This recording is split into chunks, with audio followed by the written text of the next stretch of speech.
सुनो निधि। विक्रम ने ऑफिस से फ़ोन कर कर अपनी पत्नी निधि को बताया, मैं माँ को लेने स्टेशन जा रहा हूँ, माँ आ रही है। उनका फ़ोन आया था। निधि को बड़ा आश्चर्य हुआ। इतने साल हो गए, सासू माँ कभी आई नहीं, अचानक से आ गई। क्या बात है? शायद मन बदल गया होगा। बेटा बहू से कब तक नाराज रहती। मन ही मन सोचकर निधि खुश हो रही थी और जल्दी जल्दी डिनर बनाने लगी। विक्रम माँ को लेकर आया। निधि अपने सासू माँ के चरण स्पर्श के लिए झुकी। ठीक है, खुश रहो, सासू माँ ने बहुत बेरुखी से कहा।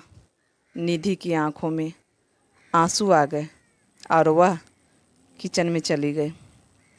अगले दिन सुमित्रा देवी ने विक्रम को बुलाकर कहा, देखो विक्रम, तुम्हारी सरकारी नौकरी है, इतना तनख्वाह तो मिल जाता है कि तुम्हारा जीवन आराम से चल जाए, और रहने के लिए तुम्हें सरकारी आवास भी मिला है। अब तुम गांव की ज़मीन और मकान मेरे नाम कर दो। माँ, आप ऐसे क्यों बोल रही हैं? सब तो आप ही का है, इसलिए तो बोल रही हूँ। जो मेरा है वह मेरे नाम कर दो। माँ, आप तो जानती ही हैं, मकान पर लोन लेने के लिए ही मैंने सब अपने नाम किया था। ठीक है, अब मेरे नाम कर दो, मैं अपना संभाल लूँगी, और जीते जी मैं बंटवारा कर देना चाहती हूँ, सुमित्रा जी बोली। विक्रम कुछ बोलना चाहा, लेकिन निधि ने उसे रोक लिया।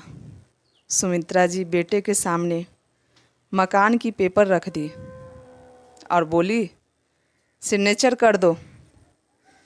जो आपको ठीक लगे माँ, विक्रम ने समझाते हुए कहा कि उसके और उसके परिवार के साथ बहुत बड़ा अनर्थ होने वाला है और उसके सिर पर से छत छीनने वाला है। विक्रम ने पेपर पर सिग्नेचर कर दिया। अगले दिन सुमित्रा जी वापस चली गई। विक्रम बहुत उदास था और निधि उसे समझाने की कोशिश कर रही थी। निधि, तुम नहीं जानती हो मैंने अपने माँ और बहनों के लिए कितना त्याग किया है।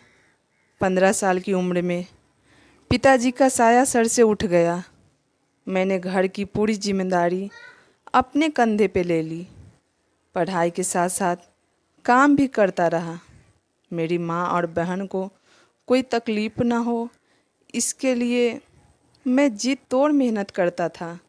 मेरी मेहनत रंग लाई और मुझे सरकारी नौकरी मिल गई।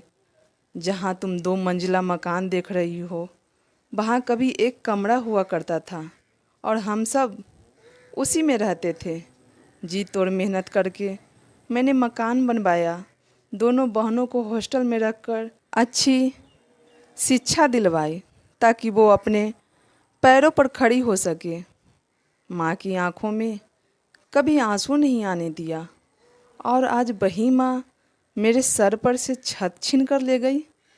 क्या गलती थी मेरी? बस यही ना कि मैं अपनी मनपसंद लड़की से शादी कर ली। दोनों बहनों की शादी करने के बाद 35 साल की उम्र में अपनी मनपसंद लड़की से शादी करने का तो अधिकार मुझे मिलना ही चाहिए था, लेकिन माँ की नज़र में यह भी गुनाह हो गया। मैंने कभी सोचा नहीं था कि मेरी माँ और बहनें इतना बदल जाएगी। निधि, मैंने अपने बच्चों के लिए कुछ सोचा ही नहीं, कुछ किया ही नहीं। आप चिंता ना करें, सब ठीक हो जाएगा। थोड़ा थोड़ा पैसा जमा कर कर एक छोटा सा घर ले लेंगे, और आपकी पेंशन तो आएगी ना, आराम से जीवन कट जाएगा।